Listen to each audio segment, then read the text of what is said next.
Narito na kami sa cemetery. Inaayos pa yung mga laklak natin sa kanyang paglilibigan. Hindi naman yung mga tao mga nagmamahal sa kanya. Yung kanyang mga co-teacher, yung kanyang mga estudyante, maging yung mga tutuan sa rep squad, ng Dasmariñas, Cavite at Taguig.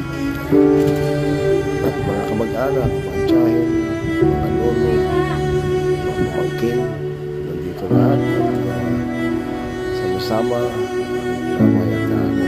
maghahatid sa kanya sa huling antungan niya dito sa Trece Martes sa Heavenly Garden Memorial Park. Maya-maya yung sa panalangin, salamat, tatagal sa dalam ating pinagdadaan ng pamilya. Maharap pilit, maalam, aking anak.